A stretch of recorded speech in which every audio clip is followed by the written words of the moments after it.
Là, à présent, Madame, Monsieur, pour plus de précisions sur ce projet pharaonique, nous avons le plaisir d'avoir avec nous en ligne, en direct, Dr Maï Al-Batran, qui est un expert en économie. Bonsoir, Dr Maï. Bonsoir, madame. Voilà, on parle justement de la nouvelle capitale administrative. Encore une fois, on parle d'un grand projet, l'un des méga projets lancés par l'Égypte au cours des dernières années. Avant justement de commencer, quel regard vous portez sur ce projet, sur cette nouvelle ville? Vous savez, madame, que le projet de la nouvelle capitale administrative, c'est un des plus, notamment, c'est la plus grand projet du monde de la même qualité. C'est un projet, la première stage, c'est 40 000 km².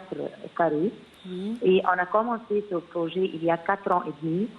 Et aujourd'hui, on a beaucoup de produits vraiment d'être fiers comme égyptienne d'y avoir quelque chose comme ça en Égypte.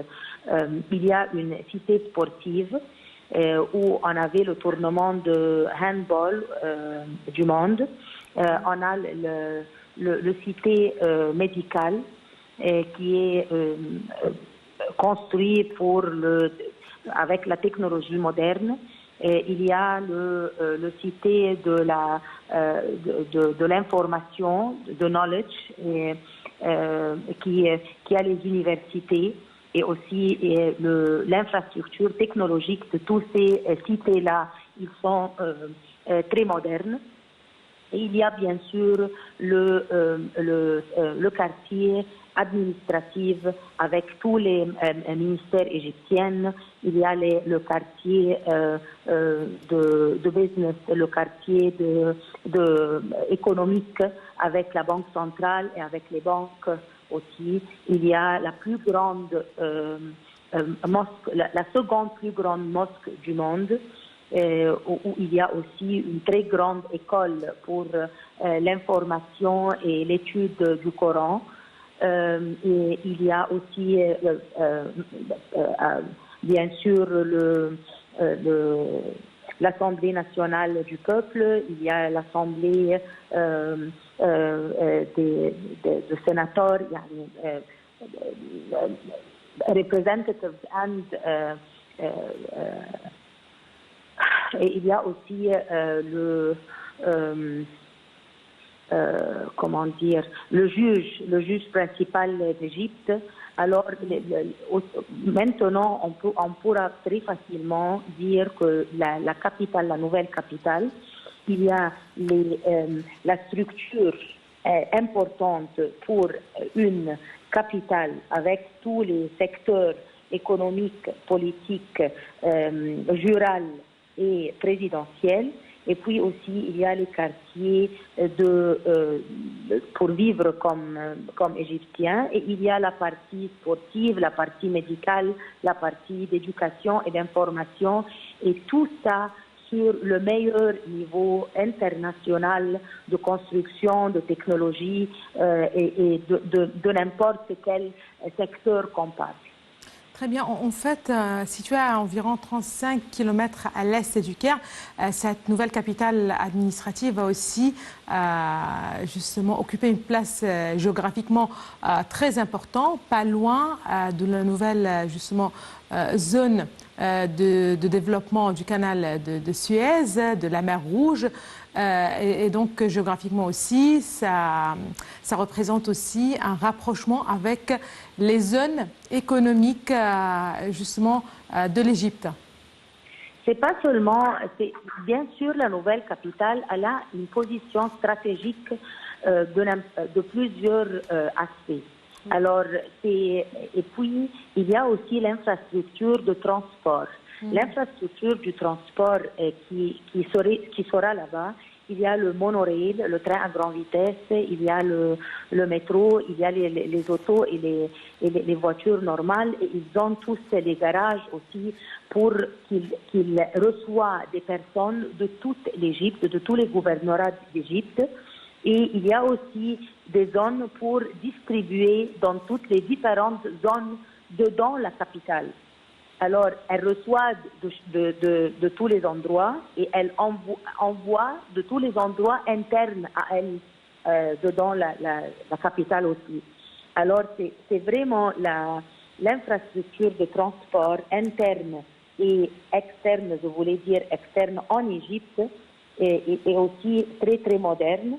Et bien sûr, comme vous avez dit, elle est reliée pas seulement aux gens qui seront la force vraie pour bouger et pour travailler là-bas, mais elle est prête aussi, elle est à côté de toutes les zones économiques de la canal de Suez et aussi à Dab'a au nord et aussi à Ain el-Sokhna. Et alors, elle est vraiment une nouvelle cœur, une nouvelle partie d'Égypte très importante et reliée à tous les Égyptiens et toutes les parties différentes d'Égypte.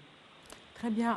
Nouvelle ville, nouvelle capitale, nouvelle communauté, et certainement aussi nouvelle offre d'emploi. En fait, il faut rappeler que plus de 200 000 ouvriers, fonctionnaires, ingénieurs militaires, justement, travaillent chaque jour sur ce projet.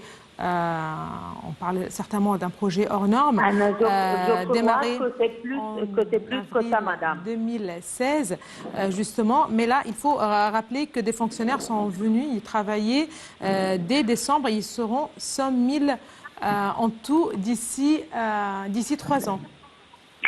Ils seront 100 000 ouvriers gouvernementaux, mais employés gouvernementaux, mais je crois que, madame, maintenant, il y a plus que 200 000. Je crois que c'est plus dans les environs de 500 000 d'ouvriers et d'ingénieurs.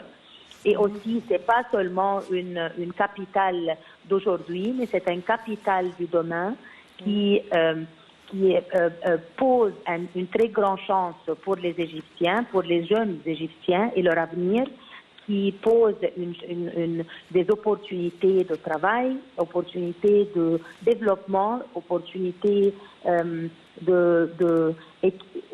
aussi de travail commun. Elle nous montre qu'est-ce les Égyptiens d'aujourd'hui puissent faire, parce que les compagnies internationales avec lesquelles le gouvernement d'Égypte ont parlé avant qu'ils commencent à construire le capital, ils ont dit que ça prendrait dans les environs de 20 à 25 années pour faire ce qu'on a fait dans 4 années et demie ou 5 années maintenant.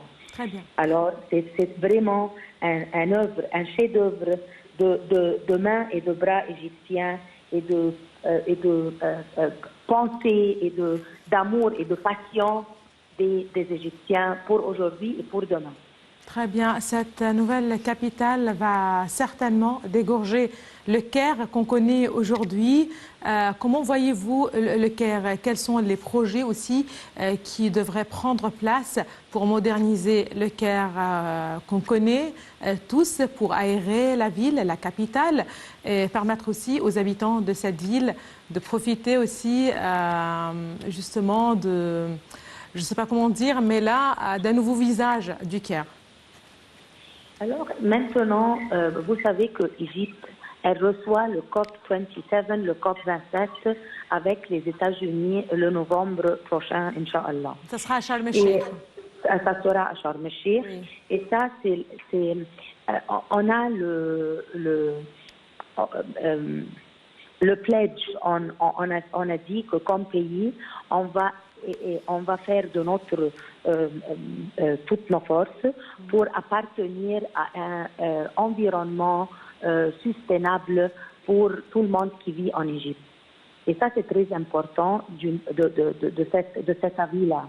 Et aussi, les Égyptiens, ils ont voyé qu'il y avait en Égypte, dans les 7 ans qui ont passé, qu'il y avait un élèvement de l'infrastructure des rues et des ponts en Égypte, qu'il y avait dans les environs 7500 km de rues en Égypte, dont pour 100 ans, dès le temps de 120 ans, dès le temps de Mohammed Ali Pacha.